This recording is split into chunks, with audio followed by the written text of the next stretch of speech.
हिंदू धर्म में करोड़ों देवी देवताओं की पूजा की जाती है। सभी देवी देवताओं की पूजा की अपनी विशेषता और आस्था है। लेकिन पूजा करते वक्त आपने अक्सर सुना होगा कि कुल देवता, राम देवता और इष्ट देवता की आराधना की जाती है। आज हम आपको बताएंगे कि इन देवताओं में क्या खास अंतर है और क्यों हर पूजा में इनको याद किया जाता है।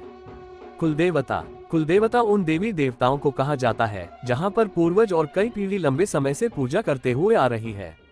इसके अलावा कुलदेवता के जरिए ही कुल के लोग अपने संदेश या उपासना को भगवान तक पहुंचाते थे। घर में किसी भी खास मौके पर कुल देवता को याद किया जाता है और उनके स्थान पर जाकर पूजा अर्चना करके उन्हें आमंत्रित किया जाता है। बता दें कि सभी कुल के अलग अलग देवी देवता होते हैं।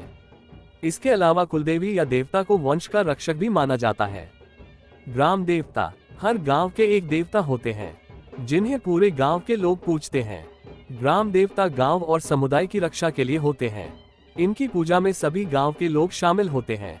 परिवार में पीढ़ी दर पीढ़ी बढ़ने के बावजूद सभी लोग ग्राम देवता की ही पूजा करते हैं। इष्ट देवता। हिंदू धर्म में 33 करोड़ देवी देवता हैं, लेकिन हर इंसान अलग अलग देवी देवताओं की आराधना करता है। इष्ट का अर्थ है प्रिय होता है, इसलिए हर इंसान के अपने एक प्रिय भगवान होते हैं जिसकी वह आराधना करता है। उस देवता को इष्ट देवता कहा जाता है। इष्ट देवता हमेशा मार्गदर्शन करते हैं, साथ ही हमेशा रक्षा करते हैं।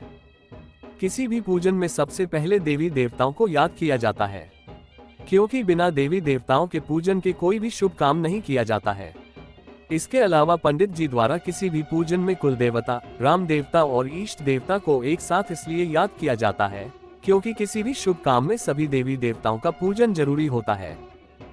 अब हम जानेंगे देवची और मंदिर में क्या अंतर होता है।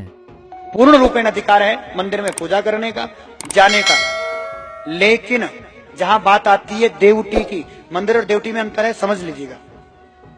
देवटी तिथ के बोलो जिथे हमारा देव हो, और देव की प्रतिष्ठा नहीं होती, देव को चिन्ह हो। हमारे यहाँ देवता का चिन्ह होता है जिस पर छाया का भी प्रभाव रहता है। हमारे यहाँ मंदिर नहीं है, इसको मंदिर नहीं कहते, ये मंदिर नहीं है। मंदिर उसे कहते हैं जहां विधिवत भगवान की प्राण प्रतिष्ठा करते हैं। लेकिन हमारे देवभूमि हिमाचल प्रदेश में मंदिर निर्माण कार्य बहुत कम होते हैं।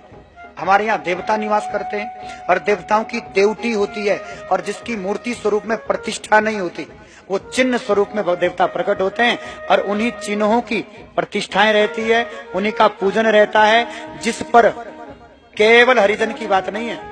बिना नहाए धोए अपवित्र स्वरूप में माताएं बहनें, कोई पुरुष अपवित्र अवस्था में भी यदि देवटी में प्रवेश करता है, देव की जो देवटी हो, उसकी छाया से भी देवता शक्तिहीन होते। इसलिए मंदिर में किसी के लिए बना नहीं है, लेकिन यहाँ मंदिर है ही नहीं भैया।